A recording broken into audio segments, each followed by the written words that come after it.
Lo bueno es que un par de días más tarde vino el propio Elon Musk a recordarnos que él efectivamente es un nazi. Esto es algo que compartió ayer él en su cuenta de X, compartiendo con el emoji que dice 100%, como diciendo estoy de acuerdo, un mensaje que dice: si los hombres blancos se convierten en minoría, seremos masacrados.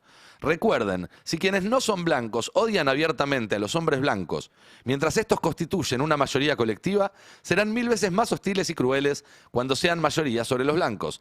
La solidaridad blanca es la única forma de sobrevivir.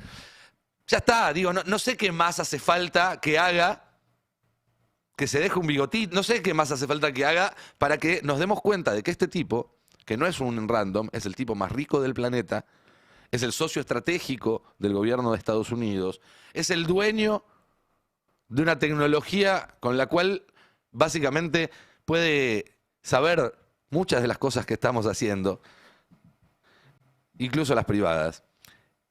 Y es literalmente un nazi. Si eso no empieza a encender algunas alarmas grandes, estamos bastante jodidos.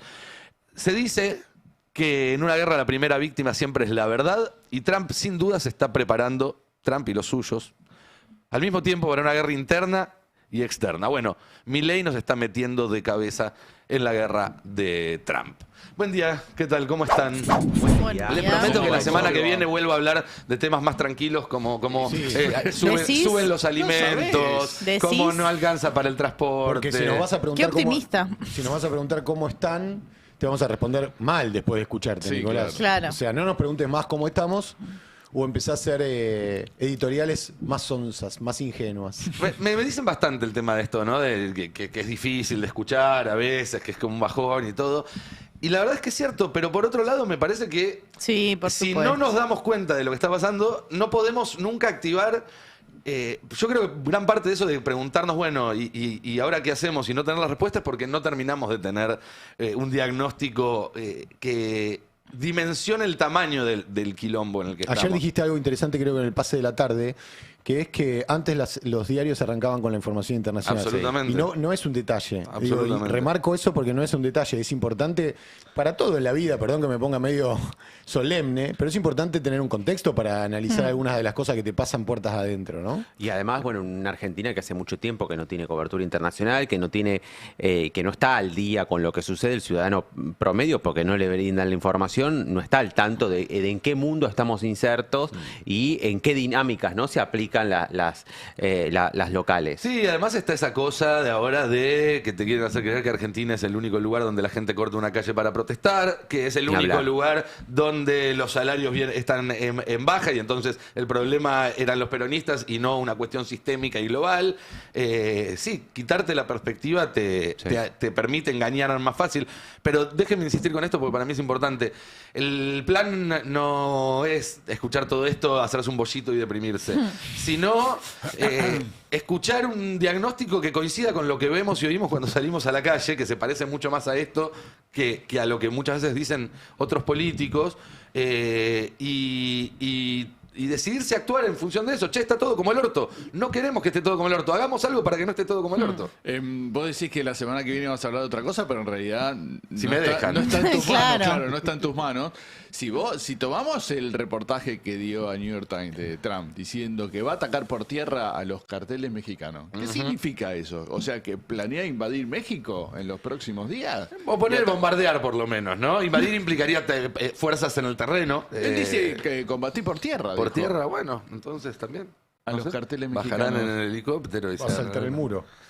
Aparte que siempre pasa lo mismo, ¿no? Se habla de ese combate contra los carteles. Los carteles no tienen un cuartel donde vos atacás. Sí, no, Los claro. narcotraficantes viven en casas. Entonces, no hay posibilidad de Pero eso. además- de un Pero la ejército. lucha contra el narco claramente es una excusa para buscar otro tipo de objetivos que son políticos. Pero de hecho ya una semana ya que ha pasado de la intervención en Venezuela, del ataque militar, y que el único narcotraficante, siguiendo la línea de Estados Unidos, era Maduro. Ya está, se acabó. No Se existe acabó el el cártel de los narcotráfico, soles. ya está. No solamente no existe para la Fiscalía el cártel de los soles, sino que ya está. Se acabó el narcotráfico en Venezuela con Maduro detenido. Sí. Yo completaría la frase que se publicó de vamos a intervenir en México para controlar los cárteles, la completaría de la siguiente manera: para tener nuestros propios cárteles y manejar el territorio nosotros. Porque básicamente lo que permite esta política de drogas que instaló Nixon, que recordemos, hace poco creo que lo refrescamos acá, la política de drogas, la guerra contra el narco se inició en los 70 para combatir las minorías raciales y culturales de Estados Unidos, lo confesó un ex funcionario hace un par de décadas. Entonces, y siendo Estados Unidos el principal consumidor de drogas del mundo, entonces, hay todo un negocio ahí que en realidad lo que quiere Trump es manejar esa economía. No, no que la maneje otro, sino que la maneje él. Lo mismo que pasa en Venezuela con el petróleo. Parece que lo estoy banalizando o haciendo ficción alrededor de esto, pero esto funciona así realmente. El otro día leía una larguísima crónica o informe de un medio, digamos que de izquierda de Estados Unidos, que se llama The American Project, no sé si Nico lo conoces, donde ahí cuentan algo que yo después no me encargué de chequear, pero confío en lo que leí, que Mark Rubio trabajaba para un mafioso de Estados Unidos que Su cuñado. Sí. claro, Era su cuñado. Su cuñado o su tío, ¿no? Era el cuñado de él, era el marido de su hermana. El marido de la hermana, exactamente. Pero que fue casi una figura paterna para él. Exactamente. Y que es un tipo que tiene Y él antecedentes de narcotráfico. limpiaba unas jaulas donde después, no sé, transportaban la falopa, básicamente, ¿no? Sí. Entonces digo, perdón, ¿no?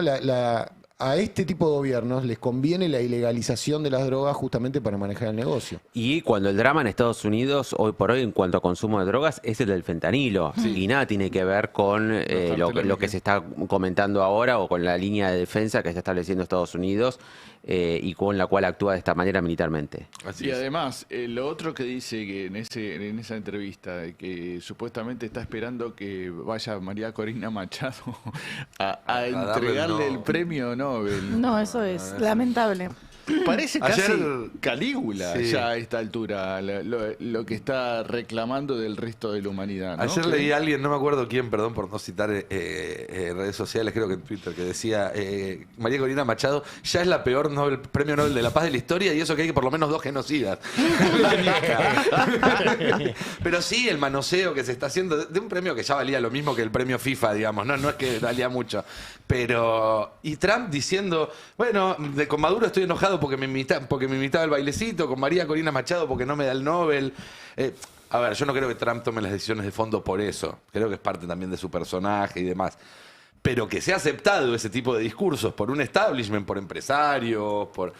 Claro. Por Silicon Valley. Que le sigan el juego o que se lo acepten, es preocupante. Como es preocupante acá no solo Milei, sino los empresarios que van y pagan 250 lucas verdes para financiar a la fundación de Agustín Laje, o los que aplauden cuando dice que los héroes son evasores. Hay todo un sistema que está permitiendo que esto suceda.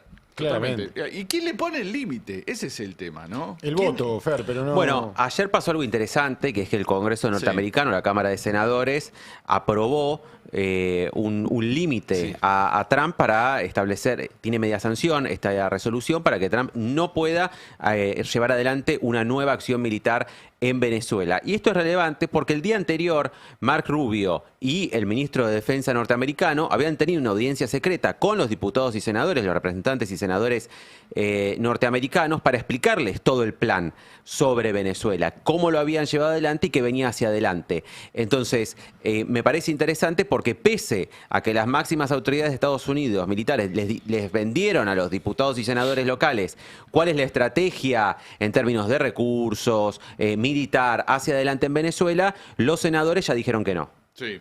Ahí fue importante porque hubo 5 republicanos Sí. que votaron contra Trump. Ahora tiene que votar la Cámara de Diputados.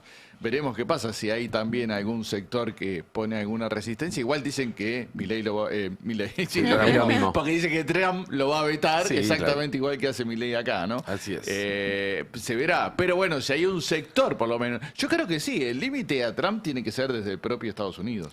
Porque no se ve ningún país, ni China, ni Rusia, ni la Unión Europea, con la suficiente energía como para ponerle algún límite, ¿no? Hay que Me ver parece- qué pasa si Estados Unidos sigue bloqueando los buques de China y Rusia. hacia adelante. Me parece que ahí también, para que por ahí algunos de estos dos países también empiecen con una acción más fuerte. Es un punto, me parece que hay que seguir, porque vimos la incautación de un buque ruso esta semana. Bueno, que fue muy débil, ¿no? La respuesta de Rusia, sí, digamos, diciendo... Los deseos de Trump es seguir en esa línea. Perdón, un comunicado. No fue solo un comunicado, ¿eh? ¿No? No. Sabemos que la diplomacia y esas cosas se manejan a veces de formas no tan lineales. Ayer, después de que pasó lo del barco, Putin dio un mensaje nacional vestido con ropa militar, cosa que no hacía hace muchísimos años. El general sale de Jetra. Eso, digamos, en la lectura que se hace, los rusólogos y demás te dicen, ahí hay un aviso. Después, anoche hubo sobre Ucrania, fue una de las noches con más ataques en muchísimos meses, incluyendo un ataque a Lvov, que es una ciudad cerca de la frontera con Polonia, lo cual es casi un aviso a la OTAN de, miren, les puedo llegar hasta sus fronteras, con un nuevo tipo de misil que no se había utilizado hasta ahora y que ninguna de las bases de la OTAN pudo detectar antes de que llegara. Como diciéndoles, miren que si ustedes joden, ustedes se enteran cuando empiecen a explotar las ciudades de Europa. Con lo cual hay ahí una respuesta. Quizás si alguien esperaba que un submarino ruso le tirara un misilazo a un barco yanqui, no. Eso todavía esperemos que no pase. Y esperemos que no pase además porque esas cosas son las que después terminan haciendo que se haga de día a las 3 de la mañana, que es algo que no quiere nadie. Pero sí hay respuestas. Me parece que hay respuestas. Yo ahí... A ver, cambiaría un poco el eje. No tanto como frenar a Trump, porque vos podés frenar a Trump y que detrás de Trump venga alguien peor, sino como a nivel global empezamos a ponerle un freno a esta dinámica que está teniendo todo el mundo de empeorar cada vez más. Y eso creo que se tiene que hacer no desde un país, sino desde muchos, y desde gobiernos que tengan mucha legitimidad popular para llevar a cabo una contrapropuesta. Una construcción muy de abajo hacia arriba, me parece. El tema es que obviamente los tiempos parecieran ser bastante más urgentes, pero hay que empezar a hacerlo ya. Una pregunta para empezar a hacerse ahora es si, o sea, América Latina o los sectores progresistas, hasta ahora siempre Estados Unidos se movía de manera monolítica. No importaba quién gobernaba, siempre los intereses que se defendieran eran los mismos. Hay que empezar a preguntarse ahora si los sectores que se empiezan... Primero, hay una izquierda que empieza a resurgir de la mano de Trump y su radicalización hacia la derecha, una izquierda que estaba bastante dormida, que empieza a moverse, que empieza a agruparse, que empieza a movilizarse también. No cualquiera que se... O sea, si no parece que estoy asumiendo la tesis de Trump, no cualquiera que se moviliza es un radical de izquierda, y mucho menos estoy diciendo eso, sino que empieza a haber una izquierda que empieza también a levantarse, a mostrarse, a expresarse en Estados Unidos. Y me parece que una pregunta que hay que empezar a hacerse es si, en esos sectores anti-Trump no se puede empezar a encontrar puntos en común que antes parecía que en Estados Unidos no había ningún tipo de interlocución con lo que es el progresismo latinoamericano o incluso mundial. Bien, vamos a venir un poco para la Argentina porque salieron los números de la economía, los números de la industria, y realmente son los de un país que pasó por un tsunami. Digo, sabemos que la industria no está bien, que la economía no está bien, pero las estadísticas tienen una contundencia espeluznante.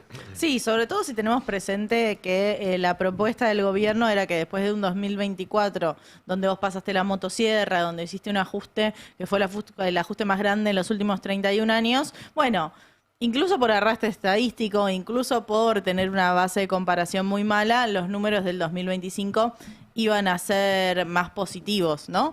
Entendiendo justamente, bueno, vos en la lógica del neoliberalismo sería vos te ajustás el cinturón, bueno, al otro año empezás a ver los resultados de esa recuperación económica.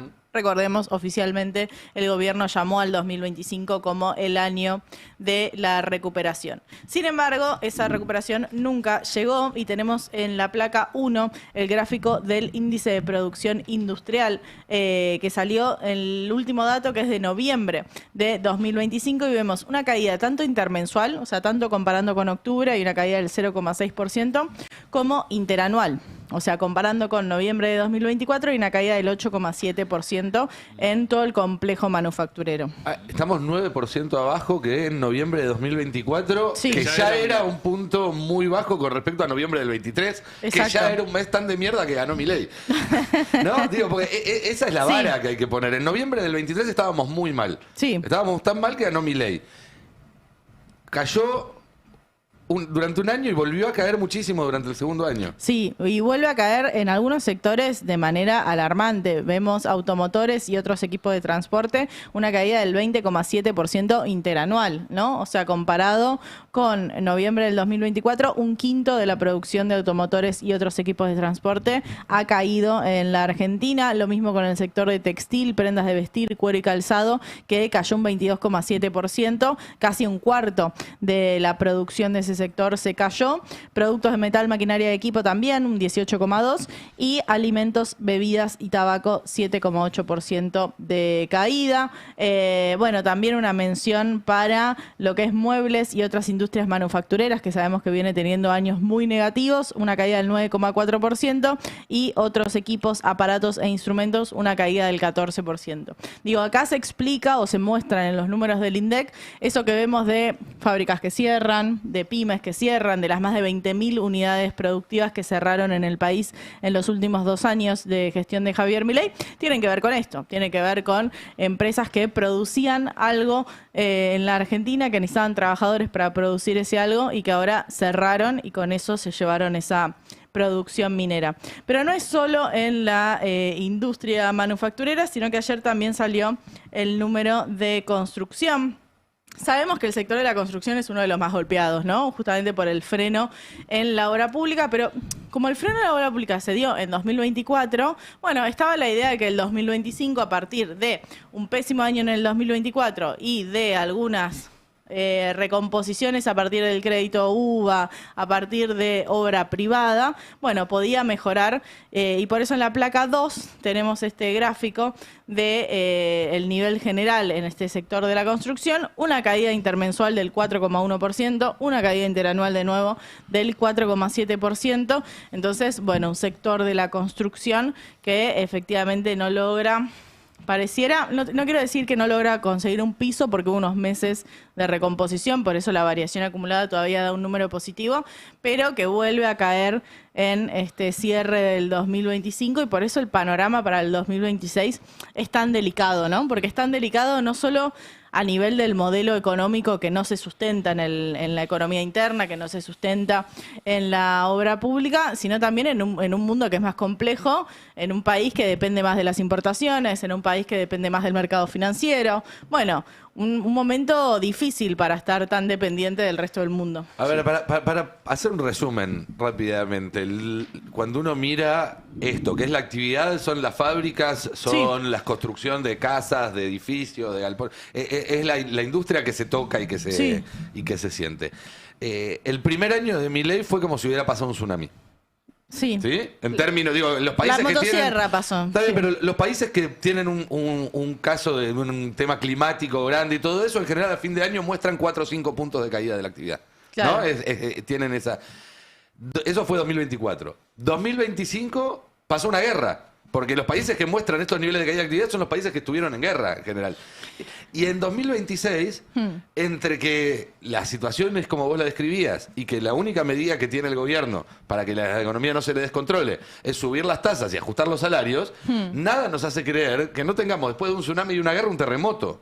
Sí, lo que te dicen gente cercana a ellos, yo estuve hablando con algunos para tratar de entender un poco la visión desde el sector, sobre todo desde el sector más empresario, pequeño y tal, es, bueno, el 2025 fue muy malo, no por culpa del modelo económico, sino por culpa de que había elecciones, y como había elecciones había riesgo cuca, entonces la gente en vez de comprar y gastar en la economía interna, fue a comprar dólares. Sí.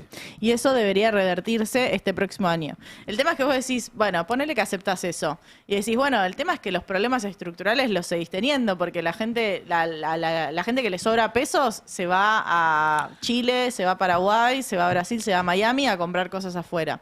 La balanza de servicios la tenés destruida. La balanza de importaciones también, porque tenés el boom importador de productos de Brasil, de China. Entonces es medio difícil, ¿viste? Decir como, ponele que sí, que la gente había riesgo cuca y no quiso comprar nada. Bueno, ahora están comprando, pero no están comprando cosas argentinas. Es que a este precio del dólar, ni aunque pongas al fantasma de Hayek de presidente, la gente va a dejar de comprar. Porque está barato y la gente... A ver, cuando vos vas al supermercado y la carne está al mismo precio de siempre, las verduras están al mismo precio de siempre y los huevos están al 50%, que es decir, llevo huevos. Y vas a la semana siguiente y lo que está más barato son los... Bueno, acá pasa lo mismo. La gente al que le sobra un mango, que no son Sí, al muchos. que le sobra un mango, en un dice, momento de endeudamiento fuerte. ¿qué puedo comprar barato con este mango que me sobra? Y es o dólares o cosas que vienen de afuera. Porque Sí. eso es lo que hoy en día está comparativamente barato con otros bienes o servicios. Sí. Entonces, mientras funcione así la economía argentina, siempre los excedentes se van a volcar a comprar dólares o cosas que cuestan en dólares. Sí, así que es un escenario muy negativo, porque también esto es un círculo vicioso, ¿no? Cae la producción, cae el empleo de calidad, después tenés Bueno, obviamente... eso te iba a comentar, porque no está subiendo demasiado, o por lo menos según el INDEC. El desempleo. El desempleo, Sí. porque todos estos puestos de trabajo que se pierden en la industria Sí. manufacturera y en la construcción van a parar al cuentapropismo y a la informalidad. Y a las La apps, Uber, ¿no? claro. Claro, Alguien que maneja 4 horas de Uber en Sí. la última semana y le preguntan si está empleado o no, cuenta como empleado. Totalmente, sí, hay se dice uberización de la economía, de hecho, pero también hay mucha informalidad, mucha changa, mucha cosa que sale informalmente y mucho pluriempleo, ¿no? Como gente tratando de porque hacer me parece que es ingresos de importante, cualquier porque manera. hay como una transformación estructural de nuestra economía, Sí. ¿no? Que empieza a pasar. Es el modelo peruano, el que siempre venimos hablando, ¿no? Sí, es una la gran mayoría que precarización. pasa a la informalidad, precario, supervivencia, ¿no? Sí. Y la uberización probablemente se profundice en la medida en que también la ley de reforma laboral le da garantías a las empresas que sean consideradas plataforma. Entonces hay que ver cuántas empresas también se van a transformar en plataformas para emplear con peor calidad. Claro, bueno, el tema de la reforma es otro, ¿no? Y De la eso reforma. se viene pronto. De hecho, ahora en un rato vamos a estar hablando de cómo se está preparando todo en el Congreso para eso. Sí, una cosita Sí. más, porque nosotros hicimos foco en la parte de producción de empleo, que me parece importante, obviamente, para hablar de este círculo vicioso, pero la otra punta importante tiene que ver con la inflación y el poder adquisitivo. Digo, está bien que el gobierno tiene una narrativa de que la inflación ya la resolvió, pero de todas maneras estamos hablando de una inflación que no baja hace 7 meses, con una proyección para diciembre del 2,5, 2,6 y con servicios que aumentan mucho más que la inflación. Entonces, el círculo vicioso se profundiza, porque vos cada vez tenés menos plata para poder gastar. No te digo en vacaciones, estoy hablando de que puedas gastar plata en el supermercado, digamos, que puedas cubrir tus necesidades básicas. Entonces arrancamos un 2026 muy complejo para el bolsillo de las y los argentinos. Así es. Vamos a relajar un poco para, ya que estamos, Me parece cambiar bien. un poquito, Corresponde. reírnos un poco, sin salir de este escenario absolutamente distópico en el que estamos, porque lo que vamos a ver es algo muy distópico, pero que da para reírse un rato. Porque vieron que ahora se apuesta acerca de todo. Sí. ¿No? Hay apuestas sobre lo que se te ocurra. En deportes, antes se apostaba el resultado, ahora apuestan a en qué minuto va a haber un córner, hay absolutamente de todo. Pero se apuesta también en política. Se puso muy de moda en estos últimos meses una página que se llama Polymarket, Sí. donde la gente puede poner su apuesta sobre lo que sea y la gente va y pone plata y hasta si va a haber una guerra o no, si se va a invadir Venezuela o no. Sí, sí. Y de hecho hay sospechas de que muchos gobernantes, particularmente en el caso de Estados Unidos, gente muy cercana a Trump, hasta se dice que pueden ser sus propios hijos, que utilizan inside information para ganar este tipo de apuestas. Es decir, ellos son los que tienen que tomar la decisión, entonces un rato antes van y hacen una apuesta muy grande en algo poco probable, lo hacen ellos y se lo embolsan. Igual a Libra. Es algo bastante parecido a lo de Libra o a Trump, que es la moneda de Donald Trump. Claro, la meme coin. La meme coin, exactamente. ¿A dónde vas, Nicolás? Mira ¿A lo que dónde pasó querés ir? en ¿A la dónde conferencia querés de prensa que hubo hace 2 o 3 días en la Casa Blanca, donde la vocera de Trump estaba hablando. En general da largas conferencias de prensa. Sí. Y había una apuesta que había empezado a levantar bastante plata que decía que la conferencia de prensa iba a durar más de 1 hora y 5 minutos. ¿Sí? Eso era lo que se estaba apostando. Lo apostaba supuestamente usuarios random que entraban en la página y juguemos a cuánto va a adicionar el árbitro. Bueno, Sí. juguemos a cuánto dura la Le conferencia de habían prensa. pasado una fija. Miren cómo terminó la conferencia de prensa de esta señora. In November of last 1 hora, year. And so 4 I minutos, encourage everyone to 27 take a look at this segundos. website. It's quite well done. And thank you all very much. It's great to be back with you. Y mientras le hacían 20 preguntas, ella se levanta y se va cuando faltaban pocos segundos. Y lo que se ve ahí, todo eso que hay un gráfico bastante chato con varias líneas que suben. Esas líneas es gente que apostó minutos antes de que pasara esto, de que la conferencia de prensa no iba a durar 1 hora 5 minutos. Y ella Sí. se bajó a 1 hora 4 minutos y 40 segundos. Claramente, digo, ella ganó plata con esto. Hubo Sí. gente que ganó plata con esto. Pero para que se entienda, son nazis, son unos hijos de puta, pero también hay gente que gobierna el mundo de esta forma. Son unos timberos. ¿No? Están timbeando Sí. y están haciendo que cualquier forma de institución democrática, porque una conferencia de prensa lo es una elección, lo es la cuenta de Twitter de un presidente, que todo eso pase a valer cero.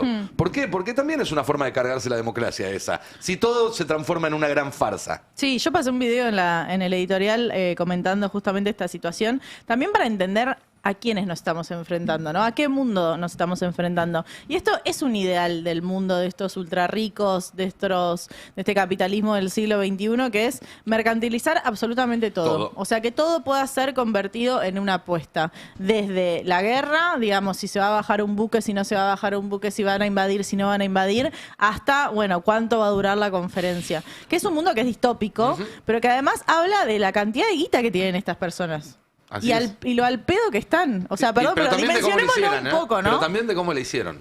Sí. Porque hay una cosa jodida de esta época. En otra época, hace 2 siglos, cuando uno lee, por ejemplo, Mujercitas, para poner Sí. un libro que es muy conocido, los ricos que vivían de renta, es lo que se decía, la gente que no laburaba y que Sí. vivía porque había heredado y todo eso, era despreciado por la sociedad de alguna manera. Eran considerados gente... Sí. Bueno, hoy, con la mentira de la meritocracia, como estos tipos son CEOs de empresas y demás, te hacen creer que son super mega millonarios porque son mucho más geniales y se lo merecen. Y en realidad son herederos, son hijos de... o son gente que hizo toda esta guita haciendo trampa. Total. O timbeando, o traficando información privilegiada, o cagando al otro. o explotando a otros. Sí. Entonces también hay que cuestionar un poco el origen de esa riqueza. Qué Y época también el pelotuda, problema, ¿no? Sí, una qué de- época yo de lo llamo mierda. década tarada, soñando y deseando que dure solo una Sí, década. pero ya es como década tarada, es como muy suave, Cande. Es una época bueno. muy pelotuda, perdón. Perdón si nos banea YouTube. No, y que Eh, además que requiere esto, ¿no? De instituciones de cartón, que es lo que están Sí. buscando y dicen lo que las transforman. Porque Pero- también cuando la vocera se presta a este tipo de situaciones, cuando los presidentes como Trump o Milei dicen las cosas que dicen, actúan de la forma que lo hacen, también es la degradación institucional en sí misma. Sí, yo quería Porque que nos ni ellos extendiéramos un rato. No, pero pará. Quiero decir una cosa que me parece importante en este mundo de timba, que es que además narrativamente funciona para decir si vos la pegaste haces millonario. Exacto. Sí, Como claro. pareciera que es Claro. una cuestión de azar. Como, ojo, que si vos la pegás, vos podés ser uno de nosotros. Y eso es muy problemático, porque después tenés una sarta de pelotudos que creen que porque apuestan a algo, que pueden estar apostando al bombardeo de una ciudad, pensando, digo, completamente, sí, deshumanizados con respecto Lo a... de que- transformás en un videojuego. Lo están digamos, transformando en ¿no? un videojuego, pero además creen que así es como se van a salvar. Y ese es un problema del aspiracional de esta ¿Sabés quién época. la pegó? Perdón, ¿querías decir algo? No, que es un problema del aspiracional, pero esa aspiración en un momento se acaba. Ese sueño en un momento se va a chocar contra la pared. Entonces pero se también va a choca haber que contra estar la pared. preparado para cuando eso ocurra. Porque esa gente, esos chicos, Sí. que los identificamos en jóvenes, varones, se empiecen a topar con la realidad, tarde o temprano va a ser un problema social si son muchos. ¿Sabes cuál es el problema, Alan? Que para mí, después cuando se chocan con su realidad, que no es la de un millonario, que no es la de un varón proveedor que puede sostener una familia, en vez de decir, che, el problema de este mundo es la hiperconcentración No, van a y decir un que la culpa capitalismo fue de la tardío. izquierda. No, la culpa es de las minas que no me dan bola y que no quieren quedarse en la casa laburando todo el día. O de los y además pagar el inmigrantes, 50% porque hagan las dos cosas. O de los inmigrantes, o de la O de los izquierda, inmigrantes, o o del del de que las tienen cursas. al lado. El tema es que cuando vos venís acelerando y no tenés capacidad de maniobra, te la pegás contra un palo. Exactamente, yo lo estoy escuchando a ustedes, la pegás, dijo Sí. Cande, vos dijiste, te la chocás, bueno, Te la pones de sombrero. te la pones de sombrero. Contra la pared. La que sabe mucho de todo esto, evidentemente, es Eugenia Rolón, que hasta ayer quizás muy poco la conocíamos, pero ahora la vamos a conocer por su tristemente célebre estampida contra un poste en Mar de Ajó. Hasta ahí... La hasta verdad ahí- que si apostabas eso, seguro que sacabas mucho. Pegártela contra un poste Pero, en Mar de Ajó, no es fácil. En una ¿no? calle vacía. No, En si una te calle- digo que... Agradezcamos yo que la hubiera- calle estaba vacía, lo único que voy a decir. Sí, sí, sí. Que ella agradezca que la calle estaba Yo vacía. también lo agradezco, porque como pegó el giro ese, No, iba a decir que bueno, hubiera apostado cuánto le daba de alcohol. ¿Entendés? Un 89 es un muy buen número, pero es muy alto, ¿eh? Te digo muy que si alto. apostabas- ¿Un 89 era la cuota de la apuesta o lo que le dio de alcohol? Claro, por eso si es un apostaba te la montón. llevaba. Bueno, Eugenia Rolón se la puso, básicamente, y como dice Cande, y esto fuera de joda, tuvo mucha suerte. Ella y los que viven en esa cuadra, Sí. los que veranean en esa cuadra también, porque podría haber sido realmente una tragedia en un contexto de irresponsabilidad absoluta de Eugenia Rolón. Estos chiquitos soberbios, pedantes, que creen que se la saben todas, propios de esta época y propios del perfil de gente de este gobierno, ¿no? Es como una escuela, ¿no? La escuela marra, podríamos decir, de cancheros que, bueno, se la terminan poniendo de sombrero. No sé si tenemos el paño para ver ahí la maniobra totalmente irresponsable. Podría hacer un montón de chistes sobre cómo encaró esa curva. Aparte fue un jueves a las 9 de la mañana. Casi 9 de la mañana. Y tenía un 89 de alcohol en sangre, tenía- lo cual muestra que estuvo toda la noche tomando, ¿no? Ahí vemos. Ahí Y en la mirá. provincia que es alcohol cero, ¿no? En la provincia de Salconce, Mirá lo que hizo. pero vos ves esa imagen. A mí me llevó realmente a mi adolescencia pasando en la costa atlántica, volviendo por ahí de la misma joda que vuelve ella. Y uno va caminando por la calle de tierra, el mar del Tuyú, pero tranquilísimo de la vida. Vos no podés doblar así. Mira, te voy a decir algo, Cande, que habla mal de mi generación. Mi generación no es la generación de la alcoholemia y el alcohol cero y nada. Es una generación que hacía este tipo de idioteces. Claro. Lo que pasa que se trata de evolucionar y de aprender, ¿no? Claro. Entonces, una cosa es que hace 30 años, los jóvenes de los 90 de Gesell, había un montón de accidentes. Está lleno, digamos, Pero además se la dio con un poste y se la otra podría cosa haber es- metido en una casa. No, por eso decíamos, digamos, a esta altura del partido, cuando vos tenés alcohol cero, cuando ya sabés la responsabilidad que te conlleva manejar alcoholizado y las consecuencias que eso tiene a nivel legal y penal, y todo lo que se viene hablando sobre prevención en materia de accidentes o incidentes viales, porque esto no fue un accidente, sino que fue un incidente. Después todo el aprendizaje, después de la lucha de las madres del dolor, después de las estrellas amarillas, después todo lo que vemos viendo que fue pasando en los últimos 20 años, y yo creo que se mejoró bastante, Sí. por lo menos hasta que llegó Milei, donde parece que todo vuelve a foja cero y a nadie le importa nada y las decisiones son absolutamente individuales, lo cual está pésimo. Bueno, que una chica de 20 y pico, de 20 y poco de 23 años se suba a un auto que no es el suyo, sin licencia de conducir, bebida, y habrá que ver si el narcotest da algún otro tipo de sustancia, porque también los que tenemos un poco de experiencia en materia 1,9 a las 10 de la uso y consumo mañana. de drogas, 1,9 de alcohol en sangre a las 10 de la mañana, viene de una gira larga. Hay que ver cómo llegó despierta, semi despierta, porque evidentemente tan despierta no estaba, hasta ahí. Te Todo hago una podría consulta. ser... Esta Dejame- chica es la sí. que le maneja el TikTok a Milei, ¿no? Esta chica, la que le maneja el TikTok a Milei, es la pareja de Iñaki Gutiérrez, también conocido como La Pepona.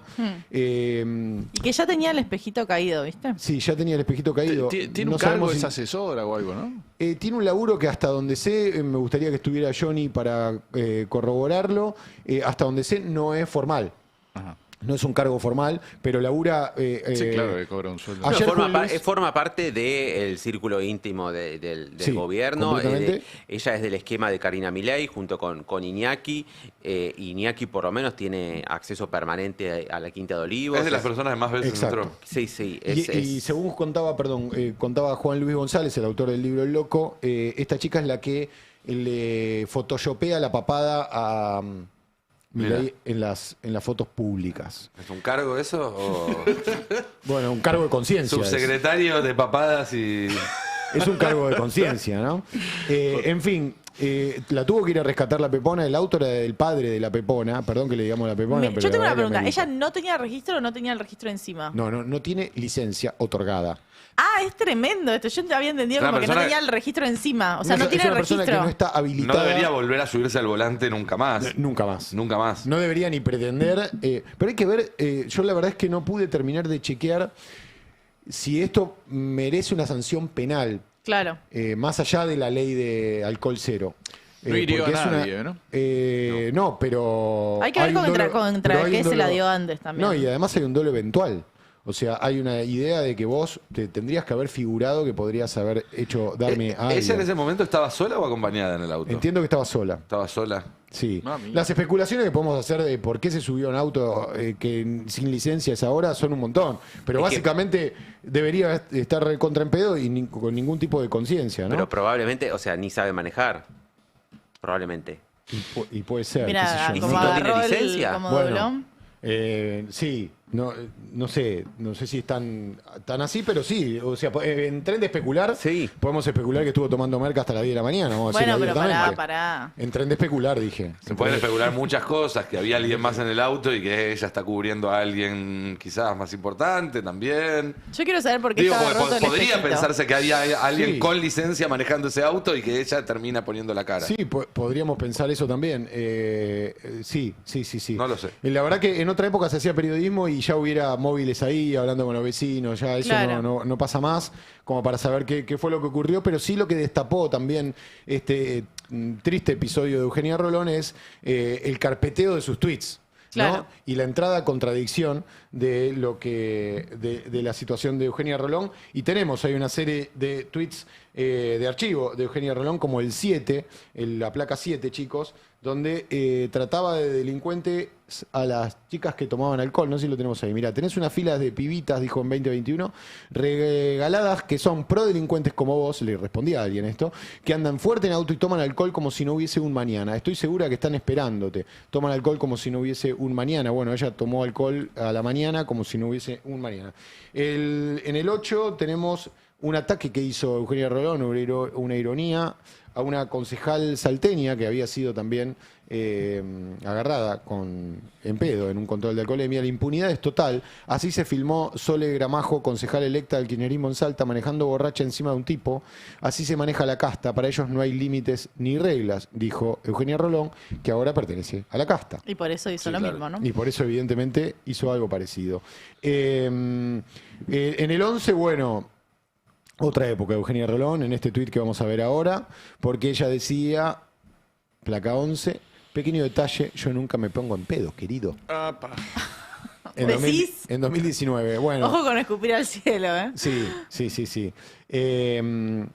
Y tenemos una otra imagen muy, muy linda con Bullrich, de Eugenia Rolón, donde las chicas repiten un eslogan que ahora va a tener que hacerse cargo Eugenia Rolón desde el otro lado, el tape 12.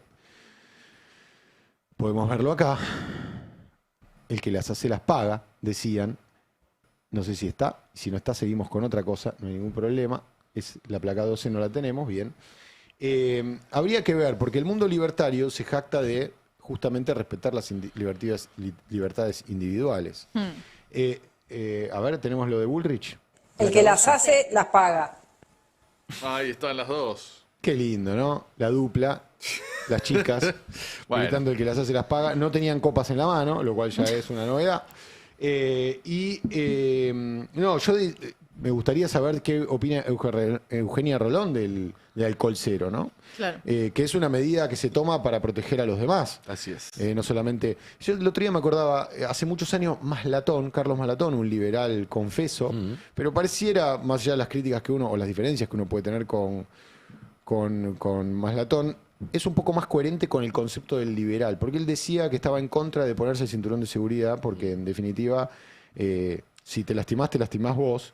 una estupidez, porque no te cuesta nada ponerte cinturón de seguridad. La verdad que es una estupidez eso. No, y además Pero es digo, mentira porque en un accidente tienen que intervenir el SAME, hay un costo hospitalario, digo, incluso en términos económicos es una barrabasada lo que dijo. Pero fue una En discusión términos- que ya se dio en su momento cuando se hizo la obligatoriedad de usar el Estamos cinturón. hablando de hace como 30 años, exactamente. una época Lo de traía mierda. porque, bueno, el tema del alcohol cero trajo menos discusión, pero los liberales opinan de una manera un poco particular. Y lo decía el propio Milei hace unos años, cuando acababa de ser electo diputado. Estoy hablando de la etapa del tape 6, chicos, para que se vayan preparando. Hace unos años con Juan Cruz Sanz, el colega Juan Cruz Sanz en Crónica. Juan Cruz, que fue víctima, un familiar de él perdió la vida por alguien manejando alcoholizado, justamente, le preguntaba qué opinaba de esto a un Milei que acababa de llegar al Congreso. Y Milei respondía lo siguiente. Te pido un compromiso como diputado nacional. ¿Vas a apoyar la ley de tolerancia cero al alcohol al conducir? Si vos me lo preguntás, yo no tomo alcohol, así que imagínate que...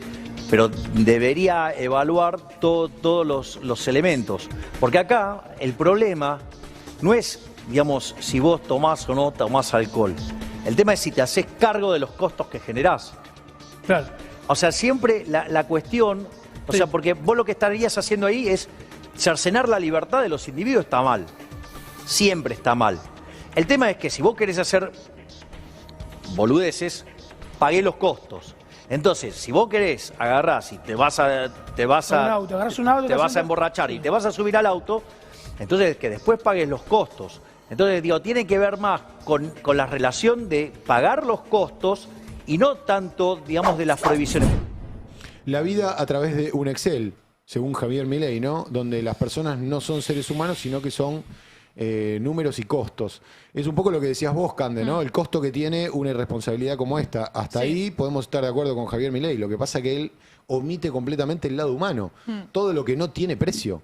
Si esta chica, 9 de la mañana en Mar de Ajó, horario en el que la gente, cuando está de vacaciones, por ahí se levanta un poco más tarde, pero sale a comprar el pan, sale a comprar, en otra época salía a comprar el diario, sale a pasear a su mascota, o si directamente va a la playa, podría haber sido una tragedia. El costo del que habla Javier Milei a nivel humano es impagable, ¿no? Totalmente.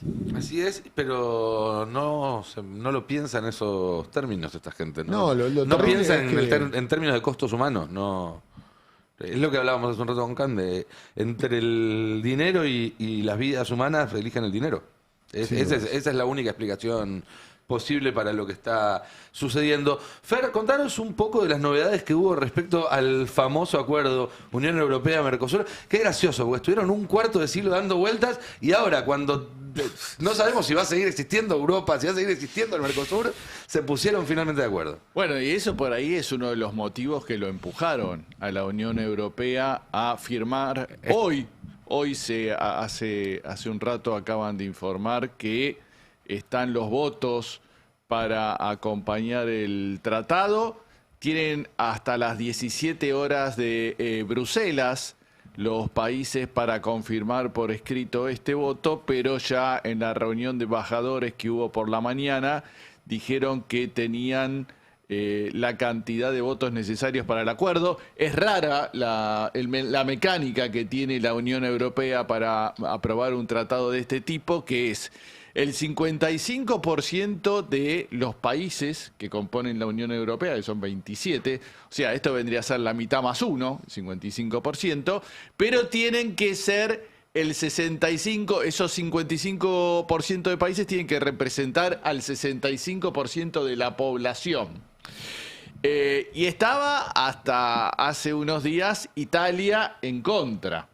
Como se sabe que Francia también está en contra, con Italia y Francia afuera, no había ese 65% de la población, por eso no se pudo firmar en Brasilia, en la última cumbre del 20 de diciembre, viajó la comisionada, ahí la vemos, en el centro de la escena, la comisionada de la Unión Europea, Ursula von der Leyen, que, viajó ahí, no fue muy efectivo ese viaje, porque le dijeron, mirá, no están los votos, así que no firmes nada. Ahora se supone que va a volver el lunes a Asunción para firmar una vez que queden confirmado que ahora sí están los votos. recordemos, se trata del acuerdo de libre comercio más grande del mundo. Están diciendo 720 millones de habitantes, un PBI total de 22 billones de dólares. Pero sabemos que hay mucha resistencia en Europa. De hecho, tenemos imágenes de el tape 5 de las protestas que hubo o que todavía hay en París. Volvieron los agricultores a las calles porque en todo el sector agrícola europeo están convencidos de que, bueno, los van a inundar de un montón de productos latinoamericanos y está muy protegido el sector agrícola europeo. En Francia, por ejemplo, que hay muchos pueblos que sobreviven gracias a la producción agrícola y dicen, bueno, si vienen los productos de Argentina y de Brasil mucho más económicos, a nosotros nos vamos a fundir todos. ¿Y qué es lo que sucede? Vean, acá vemos estas protestas de tractores en el centro de París suelen verse, ¿no? Sí. Cada vez que se vuelve a discutir el acuerdo con el Mercosur. Esta noche volvieron a estar ahí. Por eso Macron se apresuró a sacar un tuit anoche diciendo Francia está en contra. Todos los sectores políticos de Francia estamos en contra del acuerdo. Hubo algunos países que estuvieron en contra. Francia, Hungría, Polonia, que son de la derecha, ¿no? La derecha es antiglobalización, así que está en contra de todos este tipo de acuerdos. Se le sumó Irlanda también, pero bueno, no consiguieron tener esa minoría de bloqueo y finalmente quedó aprobado este acuerdo que, como vos decías, hace un cuarto de siglo, desde 1999, que se viene conversando respecto a esto. Hubo algunos intentos, recordemos que nos dio uno de los momentos más emotivos de nuestras relaciones exteriores. ¿Por emotivo querés decir papelón? Yo lo recuerdo y lagrimeo porque fue aquel llamado, vos fíjate, pasaron unos cuantos años, ¿no? Hasta que finalmente se firmó. Si querés vemos el video primero de cuando Faure habló con el canciller, el ex canciller Jorge Faure habló con Mauricio Macri para comunicarle que estaba listo aquel acuerdo y rompió en llanto. Es raro un funcionario de ese nivel. ¿Lo podemos ver? Hola. Perdón, presidente, cantarlo. Estamos, Tenemos acuerdo. Acá estoy con Tenemos acuerdo, presidente. Tenemos acuerdo. Tenemos. Vamos, Mauricio. A ver el audio. Me parece que se escucha. Tenemos acuerdo, Mauricio. Tenemos acuerdo. ¿Te acuerdas? A ver, ¿escuchamos el audio? Presidente,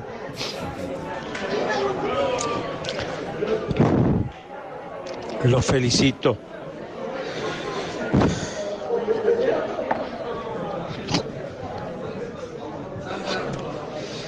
En su presidencia se logró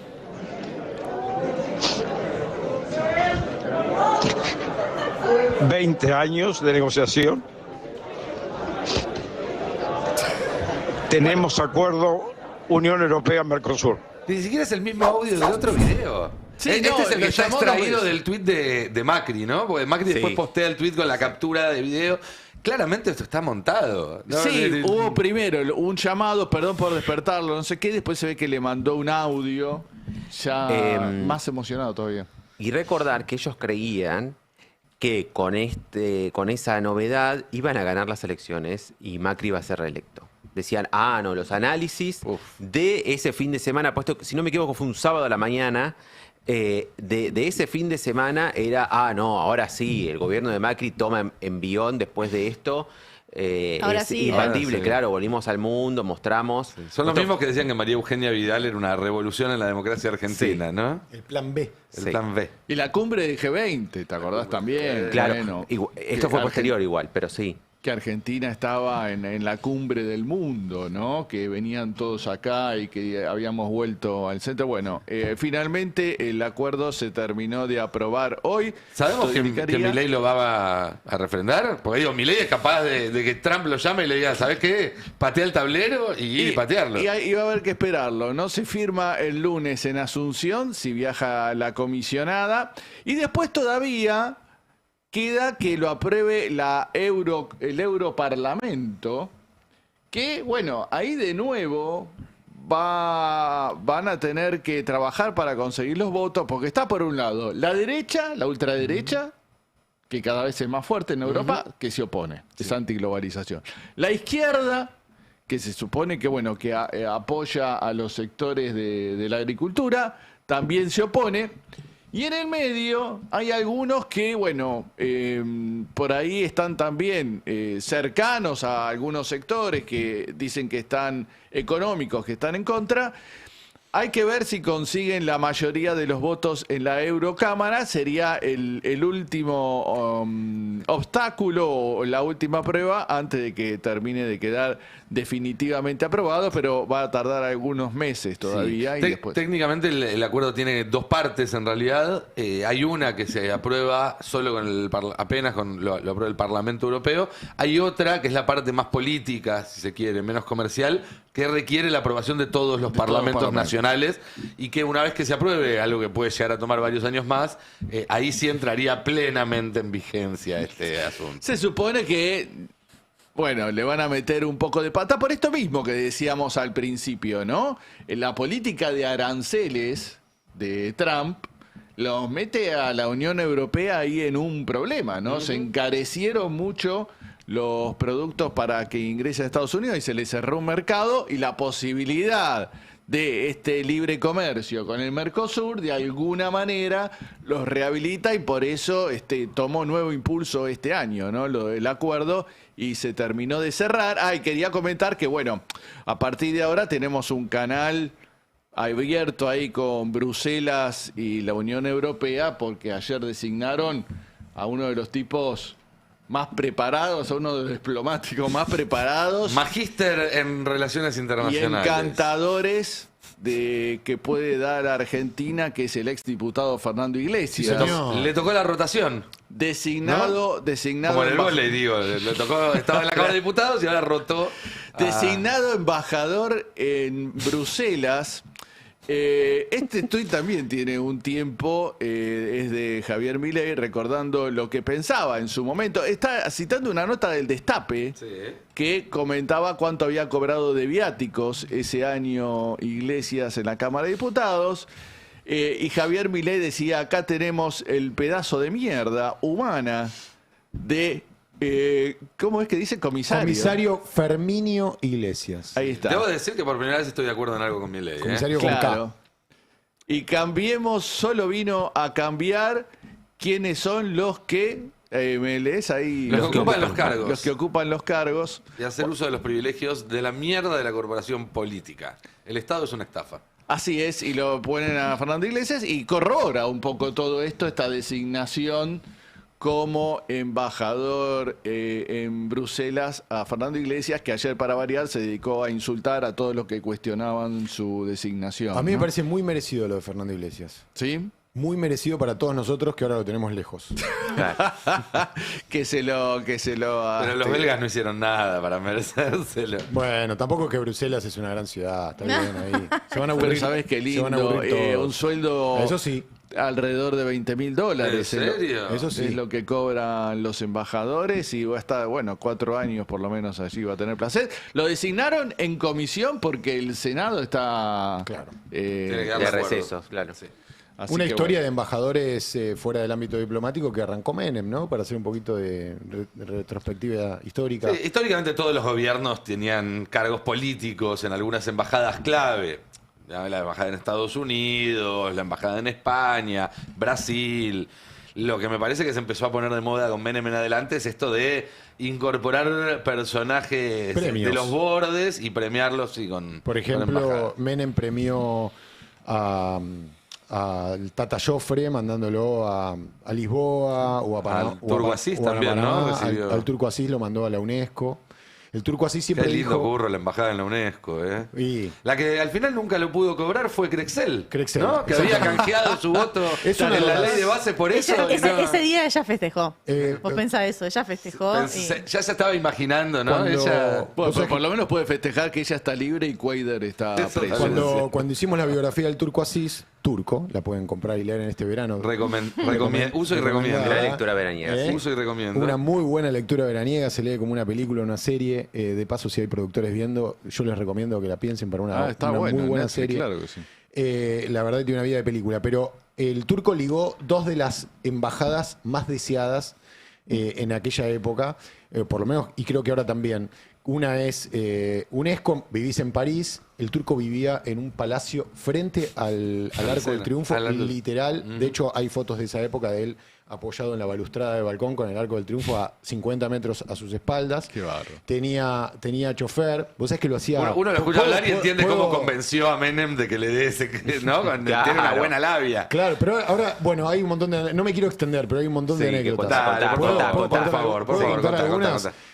Por ejemplo, el turco quería esa embajada. El turco venía a estar 10 años en el oprobio por haber traicionado a Clarín escribiendo la novela Diario de la Argentina. Menem lo rescata. En realidad, sí, Menem lo rescata y él le dice, cuando empieza la campaña, le dice Asís a Menem, Turquito, te voy a atajar algunos penales, porque claro, Menem no tenía... en la cultura no tenía quien lo defendiera mucho. Entonces empieza a trabajar en el equipo chico de campaña junto al Tata Joffre, toda esa runfla que se juntaba en el Florida Garden, que después todos cobraron su premio por haber apoyado a Menem. Joffre primero con la CIDE, después embajador, y el turco quería la embajada en París, porque esa pretensión literaria de vivir en París, escribir en París, etcétera. Lo cierto es que cuando estaban haciendo la rosca de las embajadas, estaba el Tata Joffre en la oficina y Menem decide darle UNESCO a quien había sido su socia en un estudio jurídico. Ahora no recuerdo el nombre. Lo llama... sale esta mujer de la reunión, estaba el Tata Joffre y le dice, ¿qué te dieron? Y ella le dice, me dieron París. Y él, sabiendo que su amigo Asís quería París, le dice a esta mujer, ¿pero vos sabés hablar francés? Y ella le dice, ay, no sé hablar francés. Me parece que entonces, no sé si... Vuelve, se da vuelta y entra a la oficina y finalmente sale de nuevo y dice, me dio Costa Rica. Como diciendo, bueno, sí, la verdad que tenías razón. Y ahí Joffre lo llama a Asís y le dice, venite. Y claro, el turco Asís no sabía hablar francés. No. En lo más mínimo. Lo que dice el turco es que, dice, Menem me premió con esto, pero a la vez me sacó de encima porque Clarín no me quería acá en Argentina. Y es un poco lo que yo creo que pasa con Fernando Iglesias. Nadie se lo banca a Fernando Iglesias. Nadie. Entonces, a la vez que le garpan con la embajada, se lo sacan de encima Lo también, corren ¿no? un poquitito. No, lo que pasó es, siempre hubo embajadores políticos, es verdad, pero que en algún momento se empezó a transformar como una especie de exilio dorado. Sí. No Claro. son tipos para nada preparados para esos puestos, sino que dice, bueno, no tenemos ningún cargo para darte acá, vas a la embajada en no sé dónde, ¿no? Y No ahí nos te olvidemos quedas. de Del Cel, por ejemplo, en Panamá. En Panamá. Como nuestro juez, embajador. ¿no? Juez Ya en que Ecuador. hablamos de humoristas. Sí. Ecuador se tuvo que ir, tuvo que renunciar después de dar una nota diciendo que los ecuatorianos no se bañaban. Sí. Eso es lo que pasa cuando mandás a no diplomáticos ni políticos con Exacto. cierta manejo de las relaciones internacionales a una embajada. Después, Porta en Sudáfrica con Menem, que era para que los más jóvenes nos escuchan, un era embajador deportivo ahí. en claro, ese caso. era el rugby más importante de la época, uno de los rugby más importantes de la historia de Argentina. Ese sería quizás casi como mandar a Scioli a Brasil. Ponele. Pero claro, ese tenía algún sentido porque Sudáfrica salía del apartheid. Él era muy conocido en Sudáfrica, donde el rugby es un deporte muy importante y hasta tenía cierto sentido. Sí. Pero instauró un poco esa moda de dar premios, ¿no? Bueno, si alguien me quiere premiar a mí en algún momento, no me Sí, quejo. todos, ¿no? Todos estamos esperando. Igual que Yo en Jamaica, chicos, igual que ¿puedo? la senadora Crexel, que nos toque la embajada en UNESCO. Que Sí, siempre yo con es- algo más humilde estoy, ¿eh? Sí. Asunción es una linda ciudad. Alan, Sí. ya están saliendo algunas primeras encuestas de cómo impactó todo el tema Venezuela en la sociedad argentina, en el electorado Sí. argentino. Y también en la región, porque a propósito de lo que hablábamos el miércoles, ¿no? De cómo va a ser entendida esta amenaza norteamericana sobre Latinoamérica, esta amenaza militar. Nosotros vimos lo que fue el condicionamiento de la última elección y cómo eso también impactó y cómo quedó claro de alguna manera que tiene consecuencias sobre el electorado, el hecho de que Estados Unidos, por ejemplo, como nos ocurrió a nosotros, interfiera para decir que va a financiar o desfinanciar al país en función de un resultado electoral. La pregunta es, bueno, ¿qué pasa ahora con también una presión militar al respecto? Tenemos dos encuestas que se han hecho, una a nivel regional y otra a nivel nacional. Empecemos con la placa número 1, que nos muestra, y también es interesante para ver un poco, de alguna manera, cómo impacta esto en la idiosincrasia, ¿no?, de cada uno de los países. Argentina está en el podio, en el cuarto puesto de países de la región en contra de la detención o el secuestro de Nicolás Maduro del sábado. Están en primer lugar México, le sigue Ecuador, Uruguay y Argentina en cuanto a posiciones en contra. Y mira a favor, Costa Rica lidera, sigue Chile, Colombia y Panamá. Interesante esto, insisto, para ver las idiosincrasias que hay en la región también y cómo difieren. Bueno, Costa Rica es un país que es dependiente totalmente de Estados Unidos y no, la verdad nos llama la atención que lidere en el respaldo a Trump. Y México, que está pegado y que está también sufriendo desde hace mucho tiempo el asedio de Trump, y las también amenazas. Por eso lidera en contra. Vayamos al siguiente, que tenemos el mapa latinoamericano, donde también podemos ir viendo los porcentajes de estos del rechazo. Llamativo que Ecuador y Argentina estén entre los 4 con más rechazo, siendo que tienen dos gobiernos de derecha que estuvieron entre los primeros que salieron a apoyar a Trump, ¿no? Sí, pero por eso me parece que tiene que ver ahí la idiosincrasia, ¿no?, que tienen los países. Argentina históricamente ha tenido una posición sobre todo anti-norteamericana por la dictadura, por los 90, el FMI. Te tengo acá los porcentajes. México, el rechazo es del 42%, Ecuador del 36% y Argentina y Uruguay están prácticamente empatados. Uruguay 33% y Argentina 31% es el porcentaje de rechazo. Ahora, en lo que hay un consenso, podemos decir, en América Latina, es que lo ideal sería que la cuestión de Venezuela la resuelvan los venezolanos. Y vayamos ahí sí a la placa número 2, donde vemos que independientemente de los países, pregunta por la salida de cómo tiene que seguir esta situación en Venezuela y preguntan, ¿una autoridad de Estados Unidos, oficialismo chavismo u oposición venezolana? Bueno, la mayoría acompaña a la oposición venezolana o al chavismo, y fíjense que tiene muy poco respaldo en la región, entonces es minoritario el respaldo a una autoridad de Estados Unidos. Argentina está también en el podio de los 3 países que menos acompañan que una autoridad de Estados Unidos gobierne Venezuela hacia adelante. Lidera Uruguay, le sigue México y en tercer lugar Argentina, lo cual se ratifica también la tendencia que veíamos en la placa anterior. Sigamos ahora con la 3, porque también, ¿qué podría pasar con una intervención en los países que integran la región? Es decir, ¿cuánto creen los ciudadanos que Estados Unidos ahora puede avanzar también sobre otros países de la región? Y allí tenemos Ecuador, que lidera, en este caso, la percepción de que puede llegar a invadir Trump Ecuador. Le sigue Panamá. Bueno, Panamá directamente ya en su pasado, pasado reciente, ¿no? Trump habló de... Panamá, en realidad, existe como país porque Estados Unidos secesionó ese territorio de Colombia para construir el canal. Después Estados Unidos construyó el canal y tuvo la soberanía y el control del canal durante muchas décadas. A partir de la década del 70, Panamá recupera el control del canal, pero antes de que se cumplan 20 años, como no le gustaba lo que estaba haciendo el dictador que habían puesto ellos, porque Noriega primero había sido amigo, después se hizo enemigo, fueron y lo sacaron. Sí. Con lo cual ahí hay una cuestión sí casi de familiaridad o de antecedentes de protectorado.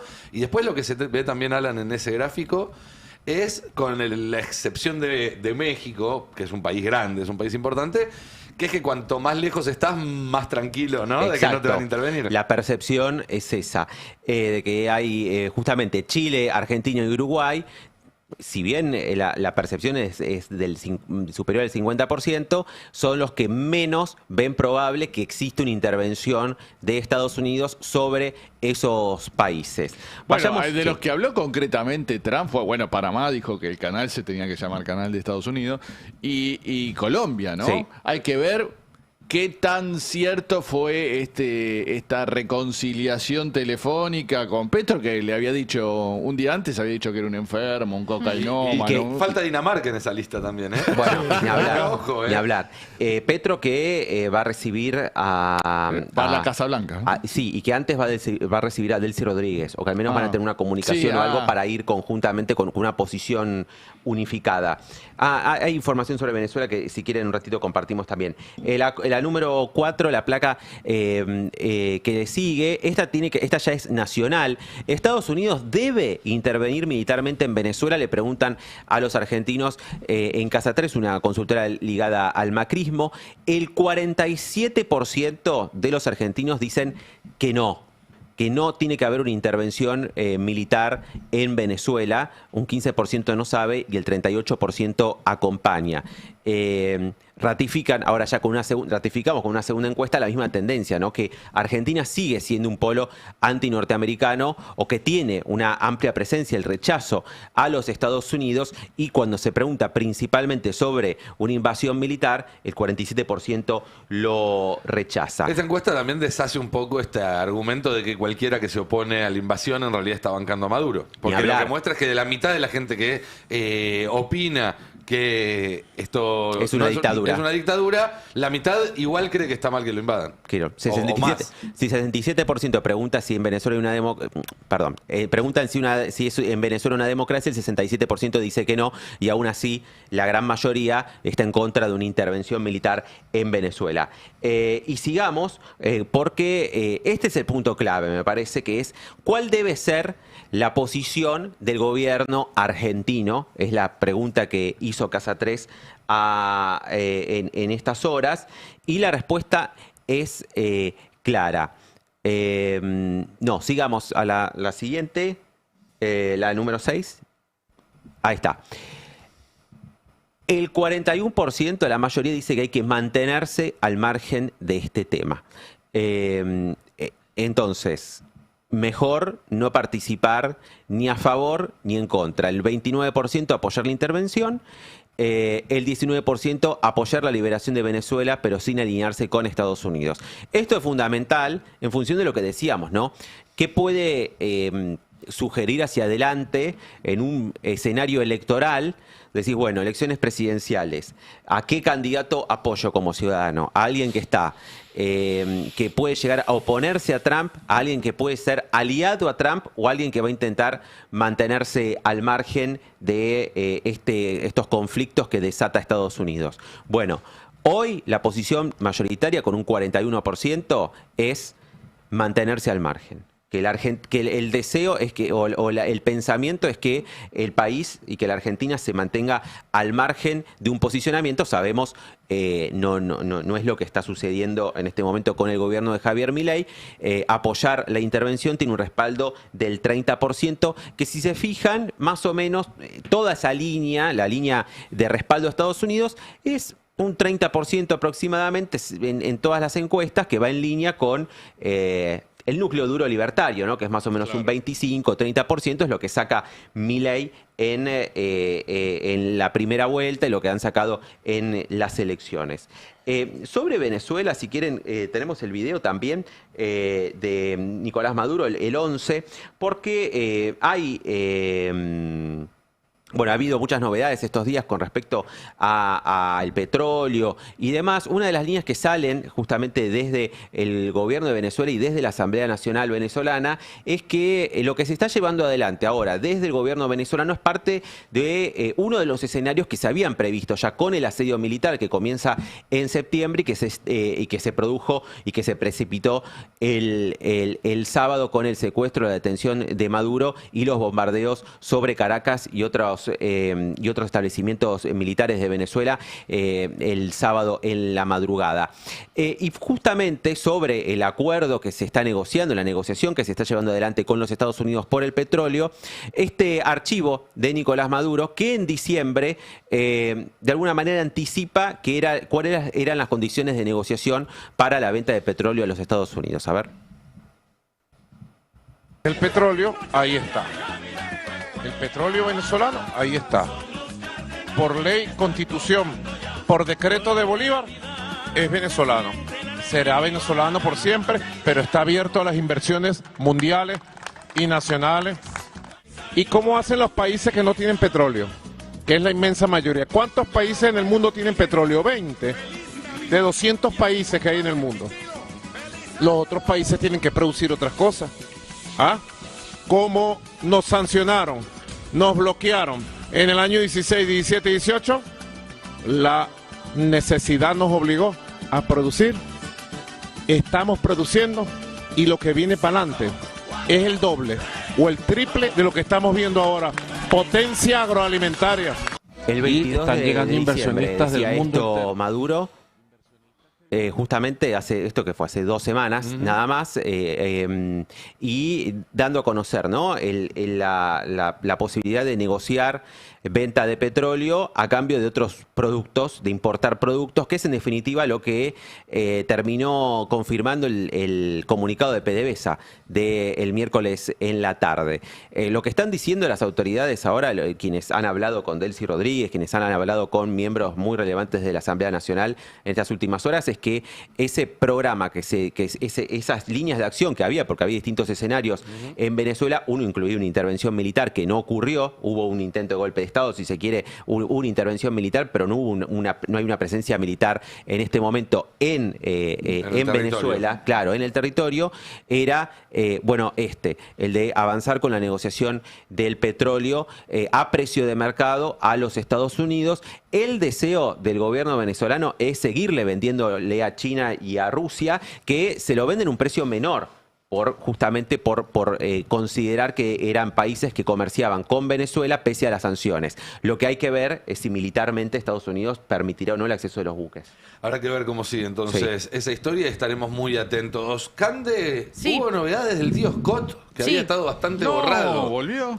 Sí, salió un comunicado hoy del Banco Central. Yo llegué a eludir el WhatsApp un rato y cuando lo vi, gracias a Fer Soriano que lo tengo enfrente, tenía comunicados del Banco Central y estas novedades en relación a cancelar las operaciones con el Departamento del Tesoro de los Estados Unidos. Dice, el Banco Central de la República Argentina comunica que en diciembre de 2025 canceló las operaciones realizadas durante el cuarto trimestre de 2025 con el Departamento del Tesoro de los Estados Unidos bajo el acuerdo de estabilización cambiaria por $20.000 millones anunciado el 20 de octubre de 2025.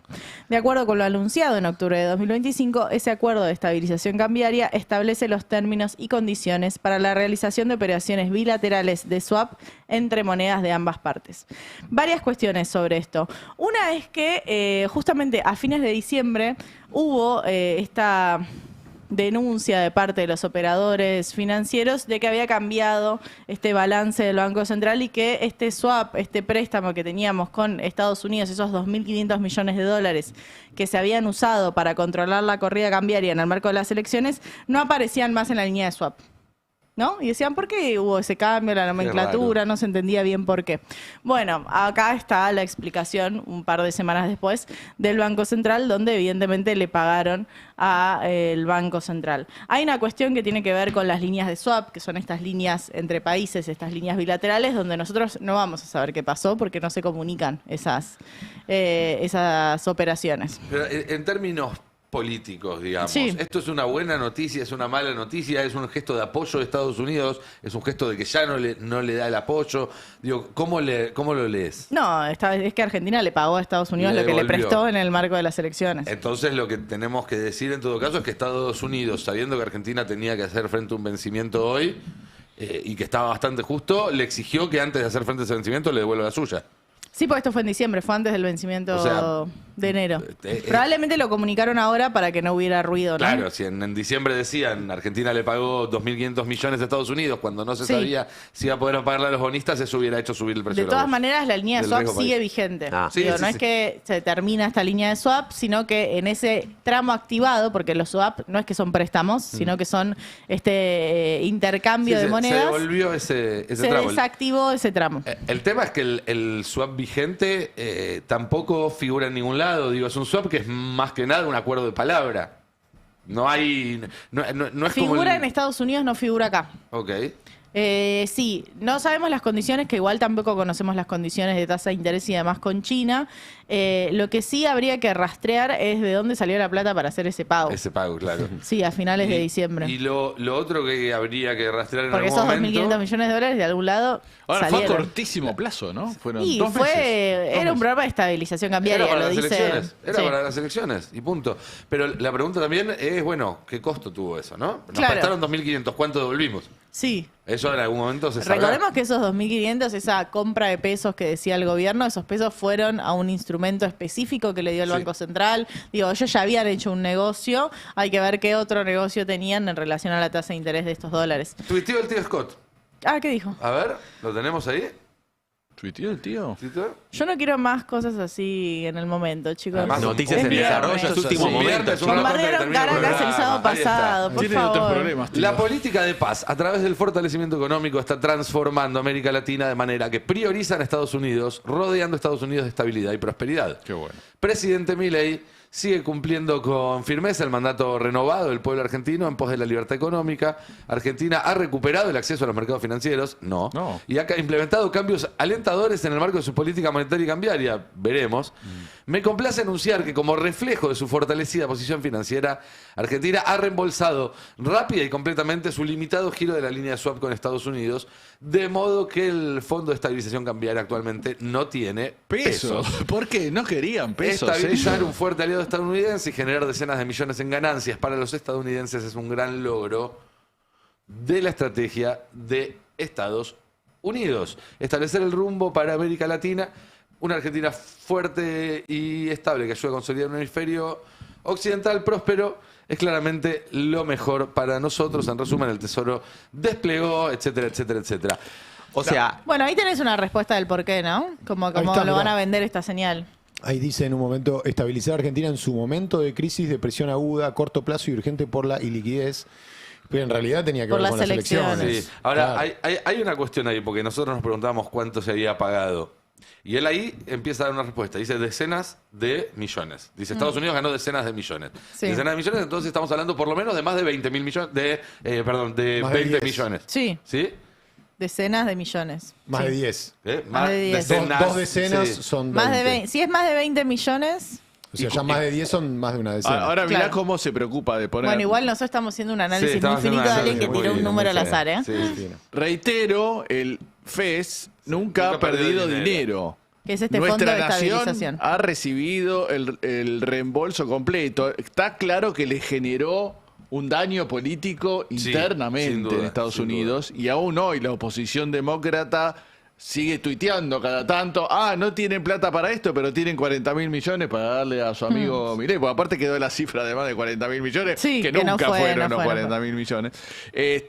Pero este tuit larguísimo aparte de Scott Bessent muestra que internamente les dañó y ahora están diciendo, no gastamos ni un peso, no perdimos plata, ganamos plata y además ayudamos a nuestro amigo.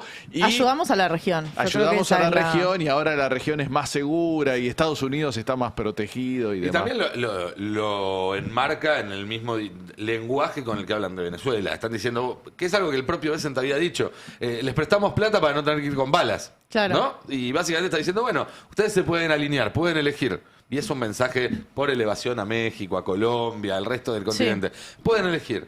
O se alinean con nosotros y les vamos a prestar plata para que ganen elecciones y salvarlos de los quilombos que tienen, o no se alinean con nosotros y los sacamos en un helicóptero de madrugada. Sí, ahora, lo que yo quería preguntar a Candela, hoy pagamos estos 4.000... No, y no, en diciembre.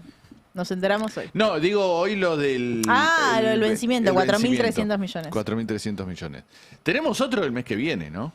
Tenemos ahora refinanciamiento de deuda en pesos, en números pesos importantes. Sí, pero son más de 30 billones de pesos. Estamos hablando de millones con un tesoro que tiene pocos pesos. Entonces ahí entra la pregunta de qué van a hacer. ¿Van a emitir? ¿No van a emitir? ¿A qué tasa de interés? Claro, esa es la otra incógnita, porque bueno, el swap de Estados Unidos era uno de los lugares donde puede echar mano para los próximos vencimientos que tiene, ¿no? Si lo dejan. Sí lo dejan. Pero por eso Porque acá- da toda la sensación que está, Al contrario, está están cerrando. le están diciendo, no solamente no te vamos a prestar del swap para el próximo vencimiento, sino que esta vez Me tuviste que me pagar. tuviste que devolver a mí antes que pagar los vencimientos. Le duró menos que China nos da por más tiempo la plata, te digo. Pero claro. Bueno, de hecho, un banco chino participó también del consorcio de bancos que le prestan al gobierno. Sí. Que fue justo un par de horas, se conoce la información un par de horas después de que Milei dijera que no iba a romper relaciones con China ni nada Claro. por el estilo. Sí. Se atajó a lo que se veía venir.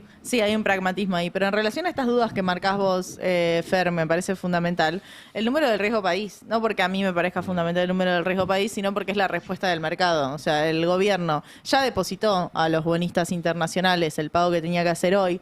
Hoy cobran los bonos locales y de todas maneras el riesgo país sigue en 569. Entonces sigue siendo un riesgo país que no logra meter a la Argentina en el mercado financiero internacional. Un mercado financiero internacional que más allá de Argentina va a estar muy convulsionado, ¿no? Porque cualquier novedad lo tira para arriba, lo tira para abajo, hay que ver qué pasa con el petróleo. Digo, es un mercado financiero también difícil de entrar, ¿no? Pero evidentemente no hay un apetito de parte del mercado internacional para decir sí, vamos a apostar en Argentina. No consigue recuperar la confianza, ¿no? No. Que le tenga confianza por más apoyo No. y tweets. Y hubo también, hace un rato, Cande se dio a conocer la inflación de la ciudad, Sí. lo cual de alguna manera va cerrando el número de inflación del año pasado, ya provincia por provincia, distrito por distrito, esperando lo que la semana que viene va a ser el reporte nacional. Claro, recordemos que el de Capital siempre sale antes que el Nacional. El Nacional va a salir el martes a las 4 de la tarde, pero lo que tenemos en este nivel general de precios de la Ciudad Autónoma de Buenos Aires es una variación del 2,7%. Yo estaba viendo el informe anterior, el de noviembre de 2024, que había sido 2,4%, o sea, lo que se marca en diciembre es una aceleración de esos precios. Y ojo que cuando vamos a los componentes, a qué es lo que llevó para arriba este número de inflación general, hubo un 5,5% de aumento en el transporte. Digo, cuando decimos empieza a pesar mucho más lo que tiene que ver con servicios, bueno, también empieza a pesar mucho más los gastos que hacen a cómo lleva el trabajo, por ejemplo. También a restaurantes y hoteles, ese sí tiene que ver con un factor, si se quiere, más estacional, propio de diciembre, y después los seguros, que también aumentaron 4,5%. Entonces, bueno, hay que ver, el aumento de los bienes fue del 2,5%, los servicios 2,7%, o sea, los servicios empujaron más. Recordemos que la canasta de Capital hace que pesen más los servicios que los bienes. Entonces, bueno, si hubo un 2,5 de bienes en Cava, bueno, podemos pensar que el piso para diciembre también es un 2,5 de inflación general, porque la inflación de todo el país no pondera bien los servicios, entonces probablemente este sea un número un poquito más abajo que este número que vemos en la inflación de Cava, pero que al fin y al cabo, digo, más allá de la discusión metodológica, más allá de cuándo va a ser esta actualización de las canastas, que va a ser a partir de los números de enero, o sea que va a ser el número que veamos recién en febrero, bueno, hay una inflación que por lo menos no desciende y una inflación que se queda en este piso pegajoso del 2,5%. Recordemos también que, bueno, si queda más o menos en un valor parecido a la nacional, vamos a estar hablando de una inflación anual para el 2025 de 31,5 puntos, 32 puntos, más o menos. Eso es lo que da la ciudad. cómo... 31,8 da la ciudad. 31,8. La inflación del 2015, por ejemplo, el último año de Cristina Fernández de Kirchner, según la oposición, no según el INDEC, fue de 27. Digo, también para poner en perspectiva, porque Milei va a salir a celebrar esto casi como diciendo, eliminamos la inflación, la liquidamos, aunque lleva 7, 8 meses creciendo, aunque termine este año arriba del año pasado en la interanual mes a mes, y aunque, como decía Cande, encontró una resistencia ahí en los 2 puntos. Parece cada vez más difícil pico. que cumpla la meta esa de inflación cero en agosto, ¿no? Sí, sobre todo porque además pegó la devaluación al valor del dólar, y eso, si uno se fija, está bien, hay muchos factores, hay factores políticos, está la sequía y demás. Pero en el momento en el cual la inflación empezó a pegar el salto en el gobierno del Frente de Todos, fue cuando se firma el acuerdo con el FMI y se decide que se va a emparejar devaluación mensual con inflación mensual. Era una de las cláusulas que impuso el FMI. Y a partir de ese momento no se pudo volver a controlar la inflación nunca más. Yo no digo que se le vaya a descontrolar de la misma forma a Milei porque no hay sequía, porque políticamente hay otros factores, porque obviamente el ajuste en el bolsillo también te tira para abajo, el pisar al dólar y también no lo dejan subir al dólar, ¿no? Por más que hayan dicho que van a actualizar las bandas, por ahora... Sí. Por ahora no, pero igual el dólar siempre está muy cerca del techo, lo cual siempre hace preguntarse como, bueno, ¿tienen los dólares en caso de que el dólar suba? Digo, son todas preguntas medio difíciles de contestar ahora, pero que en un febrero-marzo, más cerca de la liquidación de la cosecha gruesa, bueno, son preguntas que el gobierno tiene que responder. Y 30% de inflación anual, ¿y a qué costo? También es la otra pregunta, porque tenemos... Con el dato de noviembre de industria y construcción ya se hace la comparación, 2023, 2025, y te da 24% de caída de la industria desde que Milei es presidente y 10,3% de caída... Perdón, 24% caída de la construcción desde que Milei es presidente y 10% de caída de la industria desde que Milei es presidente, comparando noviembre de 2023 con noviembre de 2025. Es una barbaridad. Entonces, ese es el costo de esa inflación también. O sea, de cada 4 edificios que construía, se construyen 3 ahora. Es eso, básicamente. Sí, 25, en realidad es obra pública. Está bien, o sea, pero como... para graficarlo, de cada 4 ladrillos que se ponían, ahora se ponen 3. Yo pensaría en las inundaciones que hubo en la Panamericana por las lluvias de hace 2 semanas, pensaría en la cloaca estallada en la ruta nacional de Pinamar. Los accidentes. Los accidentes, todas las imágenes que vemos de rutas destruidas tienen que ver con esos números de la construcción y con una economía que no arranca y que tiene un piso inflacionario que es alto. 2,5%. Obviamente, también hay una realidad. Digo, cuando vos venís de una inflación muy alta, es más fácil bajarla a niveles, si se quiere, más normales y después llegás a un piso. Ya lo había dicho Cavallo hace 2 años más o menos. Pero, y Milei insistía con que eso no le iba a pasar a él, y lo que vemos es que hace 7 meses la inflación está en ese pivoteo con el 2,5%. Entonces, bueno, hay algo ahí donde le va a costar mucho más al gobierno llegar o cumplir esa promesa de inflación cero. Y los incendios en Chubut, agregó, ¿no? Que también el desmantelamiento de todo lo que sea cuidado, ¿no? Los recursos contra el fuego y todo eso. Se redujo a la mitad la ejecución de los recursos del presupuesto de combate al fuego del año pasado, y también los primeros informes que hay sobre la ejecución del presupuesto del año pasado dicen que el ajuste principalmente recayó ya en el segundo año en comparación con el primero, que fue principalmente jubilaciones. Como los jubilados no les pudieron recortar aún más los haberes, no tuvieron recuperación respecto a la inflación o fueron emparejados, pero no hubo más un recorte adicional porque no hay más margen realmente. No, aparte no hay ahora más están margen. enganchados, ¿no? Ahora está enganchado la inflación a la jubilación. El ajuste se terminó haciendo con la obra pública, con una profundización del no uso del destino de los fondos de la obra pública. Tal cual. Nos quedan unos minutos. Fero, ¿hubo novedades en la causa por el asesinato de Juan Gabriel González? Sí, Nico, ayer salió el auto de procesamiento de Gastón Miño, el policía de la ciudad de Buenos Aires, que se arruinó la vida, básicamente, además de matar a Juan Gabriel González, un vecino de la Villa 20 en Lugano. Y digo se arruinó la vida porque leí las 41 páginas del auto de procesamiento y va a ser condenado a perpetua. Yo, viste que nunca me aventuro sobre el resultado de un juicio, pero te puedo asegurar que Miño va a ser condenado a prisión perpetua, que es la pena que le cabe por homicidio agravado, que es la imputación que le sigue a Miño por su actuación absolutamente salvaje e inhumana contra Juan Gabriel González. Quienes nos están siguiendo en YouTube pueden ver las imágenes que tomó una de las vecinas.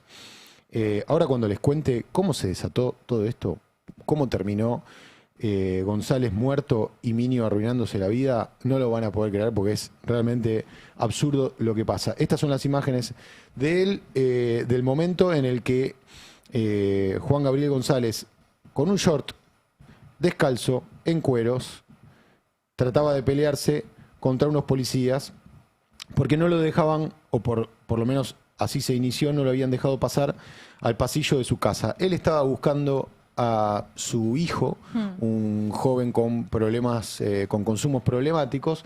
Cuando llega al pasillo, ve que la policía había cortado y no lo dejaba pasar, y él se desesperó, y ahí empezó la gresca con los policías. En las imágenes podemos ver a una mujer al lado suyo, que es su esposa, y a un vecino apodado El Chaco, que estaban tratando de frenar la situación para que no pase a mayores. Pasó a mayores cuando llegó una camioneta de la policía de la ciudad, se bajó Minio y disparó con un arma, con una escopeta, con munición de plomo, es decir, con perdigones de plomo. Disparó tan cerca, ahí estamos viendo esta imagen la saqué del expediente, está incorporada al expediente, al auto de procesamiento, y es el momento exacto en el que Minio, a la derecha de la imagen, le dispara a González a la izquierda de la imagen a una distancia, según la autopsia, menor a 5 metros. Le dispara el cartucho, yo el otro día lo expliqué mal, así que ahora lo voy a explicar bien. Dispara el cartucho de perdigones de plomo a esta distancia. Yo dije que se le había metido el cartucho y eso está mal. El cartucho sale para el costado cuando el arma dispara. Lo que se le metió fue el taco del cartucho con los perdigones, tanto que tiene 9 marcas de perdigones adentro, y le extrajeron 6 al cadáver. Es decir, esos 6 perdigones se esparcieron por adentro de su cuerpo y le destrozaron todo el organismo. Por eso González murió al toque. Tenemos por ahí, simplemente para acompañar con información lo que les estoy contando, o mejor dicho, para que vean que lo que les estoy contando ¿Qué no sentido? no es Uno ve la mentira. imagen y dice, ¿qué sentido tiene que le sigan pegando cuando ya está casi adentro de la casa, no? No era la casa de él esa, era la casa de un vecino. Bueno, la casa que no, digo, ¿por qué no usaron las taser, por ejemplo? Claro. ¿No? Que tanto rompieron las pelotas con la taser, ¿por qué no usaron las taser? Hay 5 policías que no pueden detener a un tipo. Eso ya es raro. Ahora, este policía se baja y dispara así. Mirá, en el expediente figura que una policía le dice, disparaste. Una policía le dice, disparaste. Fue él, empezó a decir. Vino otro policía y le dijo, andate porque te van a matar. Claro. Les leo un poquito y ahora les cuento cómo se originó todo este hecho, porque es realmente increíble. Esto es el expediente, sí, voy rápido. El hecho de que González se hallara semidesnudo, esto escribe el juez, el hecho de que González se hallara semidesnudo, descalzo y visiblemente herido, a la vez que claramente desarmado, puesto que arrojaba golpes de puño, resulta suficiente para afirmar que Minio, que resolvió la cuestión en poco más de una decena de segundos que mediaron entre su constitución en el lugar y el disparo fatal, no fue víctima de una agresión ilegítima por parte de quien terminara muerto, que haya justificado su accionar, primera y esencial condición para que sea procedente de la legítima defensa. Podemos trasladar esto a Minnesota rápidamente. La versión del gobierno de Estados Unidos es exactamente la versión que quiso dar el policía. El policía dijo, yo disparé balas de salva, de goma, y alguien disparó atrás mío. El tipo se sacó la responsabilidad de encima. Obviamente, en su defensa tiene todo el derecho de hacerlo. El juez no le creyó, por eso digo que va a perpetua. Aclaremos que si vos disparás bala de goma a menos de 3 metros y también estás matando a alguien. Por supuesto que también es un peligro para matar a alguien. ¿Saben cómo se originó esto? Y cierro. Un llamado al 911 de una vecina que se llama Angélica, que estaba enojada con una vecina que se llamaba Rosa. ¿Que no tenían nada que ver con esto? Porque el hijo de Rosa había festejado la Navidad en la vereda y había dejado todo mugre y se habían agarrado a piñas ahí unos muchachos. Entonces ella llamó al 911 para que la policía venga a poner un poquito de orden ahí. Y la policía se metió con otra persona. Cuando de la nada que policía ver. llega, corta el pasillo para evitar, para resolver el problema, corta el pasillo y llega Juan Gabriel buscando a su hijo desesperadamente porque su hijo no aparecía y tenía consumo problemático. Cuando la policía no lo deja pasar, él se enoja y empieza esta situación que termina con la muerte. Qué tragedia. Y eso es lo que celebra este gobierno cuando dice los de azul son los buenos, siempre tienen razón cuando disparan Este gobierno, no solamente el gobierno nacional, el gobierno de la ciudad también. Son gobiernos que incentivan a las policías a cometer este tipo de delitos y después los dejan solos. Minio va a pasar el resto de su vida en la cárcel, también por responsabilidad de sus superiores. policíacos y políticos. Absolutamente. Bueno, llegamos al final de este programa, llegamos al final de esta semana. No lo puedo creer. La primera del año. Quedan 51 Lo que para el necesito un fin 2027. de semana tranquilo, por favor, que no pase nada. Tratemos de tener un fin de semana tranquilo. Quédense igual en el Destape, que ahora viene Verdades Afiladas y luego sigue toda la programación. Nosotros nos reencontraremos el lunes a las 10 de la mañana. Gracias, compañeros, gracias, equipo, y gracias a ustedes que nos eligen cada día. Tengan todos un muy buen fin de semana. Descansen, si quieren descansar como Candes, salgan de joda, si quieren salir de joda como Pero, o hagan lo que corresponde. Chau, chau. La noticia no espera.